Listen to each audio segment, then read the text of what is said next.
Student में सबसे पहला पॉइंट ऑनलाइन यूनिवर्सिटीज में हमारे लिए होता है लीड जनरेट करना।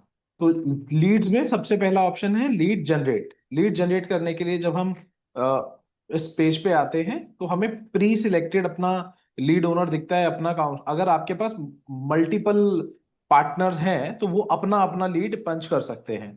ठीक है। Coming to the same thing, अगर मैंने अभी एक नया पार्टनर बनाया, नया काउंसलर बनाया जो कि इस लॉगिन के डाउन लाइन में आता है, तो आप भी उसके अगेंस्ट लीड पंच कर सकते हो। ठीक है।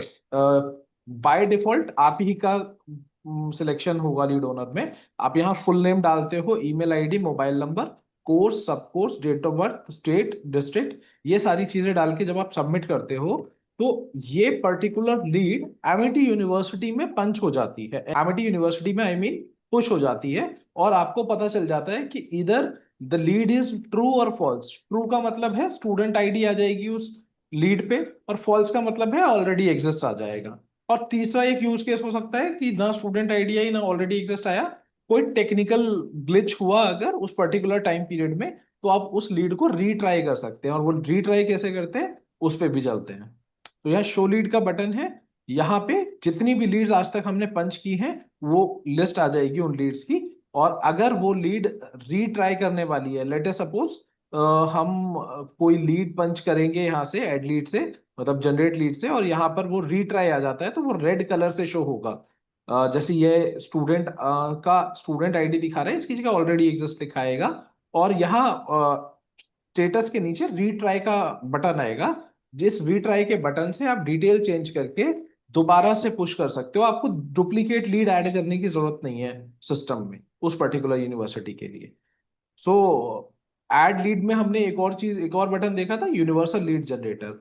तो कभी कभी क्या होता है, एक स्टूडेंट आया हमारे पास और वो इंटरेस्टेड है एक ऐसे कोर्स में जो 3 4 5 यूनिवर्सिटी में है। तो आप बजाय 3 4 5 यूनिवर्सिटी में जाके अलग अलग लीड पंच करने के, आप क्या कर सकते हैं, एक बार बच्चे की डिटेल भरिए। और क्योंकि सारी यूनिवर्सिटी के नॉमेनकल्चर, कोर्स और स्पेशलाइजेशन के अलग अलग होते हैं, तो आप यहाँ अप टू 5 यूनिवर्सिटी सेलेक्ट कर सकते हैं और उनके कोर्स स्पेशलाइजेशन चूज कर सकते हैं कि किस में बच्चा इंटरेस्टेड है। और लास्ट में आकर के आप यहाँ सबमिट कर सकते हैं, सबमिट के बटन पे क्लिक कर सकते हैं। इससे लीड पंच हो जाएगी उन सभी यूनिवर्सिटीज में एक बार में। कमिंग बैक टू लीड्स में शो वाला जो पार्ट है, लीड शो लीड्स पे आते हैं हम। तो यहाँ हमें कैंडिडेट की डिटेल दिखती है। एक्टिविटीज, जो लिमिटेड यूनिवर्सिटीज हमें एक्टिविटीज का भी एक्सेस देती हैं अपने सिस्टम से, रियल टाइम पे एक्टिविटीज पुश करती हैं। जिन भी यूनिवर्सिटीज में हमें एक्टिविटी आती है वो पार्टनर्स को हम ईमेल से भी नोटिफाई करते हैं। और पार्टनर इस बटन पे क्लिक करके नीचे सबसे पुरानी और ऊपर सबसे नई एक्टिविटी, ये डिसेंडिंग ऑर्डर में रहता है, इस तरह से भी देख सकते हैं। साथ में एक अप्लाई बट एडमिशन का बटन है। इसका क्या यूज है हम अभी बात करते हैं। आगे बढ़ते हैं कि क्रिएटेड ऑन, ये लीड कब क्रिएट की, क्या नाम डाला था आपने, आपकी सिक्योरिटी और सेफ्टी के लिए।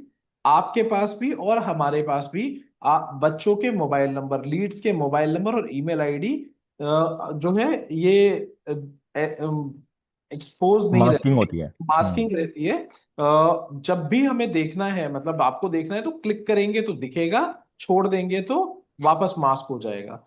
साथ में कोर्स स्पेशलाइजेशन दिखती है आपको, स्टूडेंट आईडी दिखती है। और ये हमारा डिफॉल्ट सोर्स है अगर आप ईआरपी से लीड पंच कर रहे हैं तो, है ना। डेट ऑफ बर्थ बच्चे की, आप ही लीड ओनर है, आपका आरएम कौन है, वगैरह वगैरह टाइप की चीजें दिखती हैं इस पेज पे। कमिंग टू अप्लाई एडमिशन, अगर ये पर्टिकुलर लीड जो पंच हुई है और इसके स्टूडेंट आईडी के आगे ये आपको एरो दिख रहा है एप्लीकेशन फॉर्म का, अगर आप क्लिक करते हैं तो बेसिकली आप वहां पहुंच जाते हैं कैंडिडेट को जहां जाकर के एप्लीकेशन फॉर्म भरना है। तो आपको कई यूनिवर्सिटीज में मिलेगा ऑटो लॉगिन, कई यूनिवर्सिटी में सिर्फ आप उस लॉगिन पेज पे जाएंगे जहां कैंडिडेट को अपने यूजर आईडी, पासवर्ड या फिर ईमेल आईडी, मोबाइल नंबर डाल करके लॉगिन करना होगा। कैंडिडेट जो भी एक्सरसाइज करता है और वो एक्टिविटी में आपको यहाँ विजिबल होती है, इन दी एंड कैंडिडेट एडमिशन लेता है, आपको इन्फॉर्म करता है। तो आप जाते हैं अप्लाई एडमिशन पे, जिसको हम कहते हैं एडमिशन टैग करना। हम्म। इस एडमिशन टैग करे बिना you can not realise your commission, right. यहाँ हम गेट डिटेल करते हैं तो आप देखेंगे कि जितनी भी डिटेल थी कैंडिडेट की वो प्री फिल्ड आ गई लीड से। ठीक है, अगर इसमें कोई चेंज है तो आप वो चेंज कर सकते हैं, लेकिन ये चेंज वही होगा जो बच्चे के एडमिशन स्लिप में है, मतलब फी रिसीट में होगा, क्या कोर्स पे है बच्चा, किस स्पेशलाइजेशन में है, वगैरह वगैरह। जब आप ये कर लेते हैं प्रोसेस, तो यहाँ आ जाती है पेमेंट डिटेल की बात। ट्रांजेक्शन आईडी डालेंगे, आप डालेंगे ये पेमेंट फुल है, सेमेस्टर मोड में है या एनुअल है, इसका मतलब बच्चे ने एक सेमेस्टर का पैसा दिया है, 2 सेमेस्टर का दिया है या पूरे प्रोग्राम का दिया है। इससे हमें ये समझने में आसानी होती है कि कैंडिडेट की फीस और जो आप यहाँ फीस का अमाउंट डाल रहे हैं वो अलग अलग तो नहीं है, या अलग अलग है तो क्यों अलग है। ट्रांजैक्शन आईडी, आपने मोड डाल दिया, पेमेंट टाइप डाल दिया, यहाँ डेट डाल दी ट्रांजैक्शन की, ये वही डेट होगी जिस डेट पे आपके बच्चे ने पेमेंट की है यूनिवर्सिटी में। उसके बाद ये 32,500 ये आया है on the basis of selection of that semester. अगर इसको एनुअल करेंगे तो एनुअल फीस हो जाएगी, अगर फुल करेंगे तो फुल फीस हो जाएगी। अब लेटर सपोज कि आपके कैंडिडेट ने पे किया है सेमेस्टर फीस, लेकिन उसने 32,500 ना पे करके 30,000 रुपए पे किए हैं। So what you can do, आप यहाँ आकर के 30,000 कर सकते हैं, और डिस्काउंट होगा ना, बाकी अमाउंट जो भी अमाउंट है, जैसे अगर वो 32,000 था तो 2,000 रुपए का डिस्काउंट यहाँ डाल सकते हैं, जिससे कि हमें ये पता चले, सिस्टम को ये पता चले कि ओके 32,000 रुपए पे करने थे, 30,000 रुपए बच्चे ने पे किए हैं, 2,000 रुपए का डिस्काउंट है। और इस तरह से आपके कैंडिडेट ने अपने पर्टिकुलर उस सेमेस्टर की या उस साल की या पूरे कोर्स की फी पे कर दी है, और आप सबमिट कर देते हैं। सिर्फ आपका इतना ही काम है एडमिशन पंचिंग में। इसके बाद हमारी इंटरनल एमआईएस टीम का काम शुरू हो जाता है, वो वेरीफाई करते हैं कि इस बच्चे ने एक्चुअली एडमिशन लिया है नहीं लिया है, आपने जो फी रिसीट डाली है वो ठीक है कि नहीं।